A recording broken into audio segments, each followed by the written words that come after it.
Class 10-এর বায়ুমণ্ডল, chapter 2 বায়ুমণ্ডল। তোমরা সবাই মন দিয়ে শোনো আর লেখো। সবাই লাইক অ্যান্ড সাবস্ক্রাইবটা দিয়ে দাও। ক্লাস 10-এর জিওগ্রাফি, চ্যাপ্টার 2 বায়ুমণ্ডল। অশ্ব অক্ষাংশ কাকে বলে? নিরক্ষীয় নিম্নচাপ বলয় ও মেরুবৃত্ত প্রদেশীয় নিম্নচাপ বলয় থেকে বিক্ষিপ্ত ঊর্ধ্বগামী উষ্ণ বায়ু শীতল হয়ে ভারী হয়ে উভয় গোলার্ধের 25 থেকে 35 ডিগ্রি অক্ষাংশে সৃষ্ট কর্কটীয় উচ্চচাপ বলয় নেমে আসে। ফলে এই অঞ্চলে বায়ুর কোনো পার্শ্ব প্রবাহ থাকে না, শান্ত অবস্থা বিরাজ করে। উত্তর গোলার্ধে এই অঞ্চলকে কর্কটীয় শান্ত বলয় বা অশ্ব অক্ষাংশ বলে। ওজোন স্তরের গুরুত্ব আলোচনা করো। এই স্তর সূর্য থেকে আসা 3টি ক্ষতিকারক রশ্মিকে শোষণ করে জীবজগৎকে ক্ষতির হাত থেকে রক্ষা করে। এই স্তর ভূপৃষ্ঠ থেকে বিকিরিত দীর্ঘ তরঙ্গের অবলোহিত রশ্মির বিকিরণে বাধা দিয়ে বায়ুমণ্ডলে উষ্ণতার ভারসাম্য বজায় রাখে। ওজোন স্তর বিনাশের কারণগুলো দেখো। নগরায়ন ও শিল্পায়নের প্রসারের সঙ্গে nitrogen dioxide, nitric oxide, nitrous oxide প্রভৃতি বিষাক্ত গ্যাস ওজোন স্তর বিনাশ ত্বরান্বিত করছে। হলন যৌগের বিশেষত হ্যালোন 1211 ও হ্যালোন 1301 যৌগ দুটি ওজোন স্তর বিনাশে বিশেষ ভূমিকা নেয়। টেরাইডো ব্রোমো কার্বন মিথাইল ব্রোমাইড প্রভৃতি ওজোন স্তর বিনাশ করে।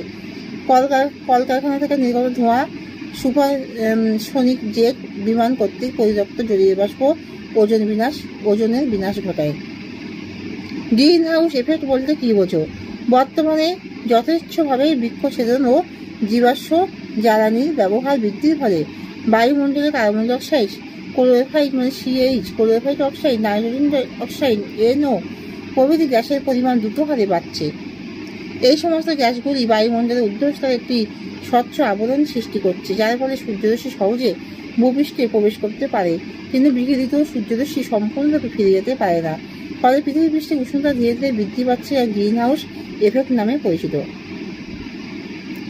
মেঘাচ্ছন্ন রাত্রি অপেক্ষা মেঘমুক্ত রাত্রি শীতল কেন? দিনের বেলায় মেঘমুক্ত আকাশ থাকলে আগত সৌরকিরণ বাধাহীনভাবে ভূপৃষ্ঠে পৌঁছায়, ফলে ভূপৃষ্ঠে ও বায়ুমণ্ডলের উষ্ণতা বৃদ্ধি পায়।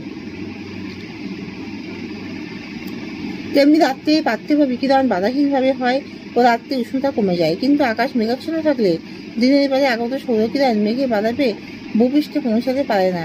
তাই দিনে উষ্ণতা কম হয় এবং রাত্রে পার্থিব বিকিরণ মেঘে বাধা পেয়ে পৃথিবী পৃষ্ঠে ফিরে আসে, তাই রাত্রে উষ্ণতা বৃদ্ধি পায়। সেই জন্য মেঘাচ্ছন্ন রাত্রি মেঘমুক্ত রাত্রি অপেক্ষা বেশি উষ্ণ হয়। ক্রান্তীয়মণ্ডলের মহাদেশগুলি পশ্চিমে কেন মরুভূমির সৃষ্টি হয়? আয়রন বায়ু মহাদেশের পশ্চিম দিক থেকে এসে সমুদ্রের শীতল বায়ুর সাথে মেশে। নিরক্ষীয় অঞ্চলের দিকে যত যায় জলীয় বাষ্প ধারণ ক্ষমতা তত বাড়ে, বৃষ্টির সম্ভাবনা কমে। মরুভূমি অঞ্চলের ওপর থেকে শুষ্ক বায়ুস্রোত নেমে আসে, ফলে দীর্ঘকাল এই অঞ্চলে বৃষ্টিপাত হয় না, ফলে মরুভূমির সৃষ্টি হয়েছে। এখানে শেষ করছি। তোমরা সবাই লাইক আর সাবস্ক্রাইবটা কিন্তু দয়া করে সবাই দিয়ে দিও।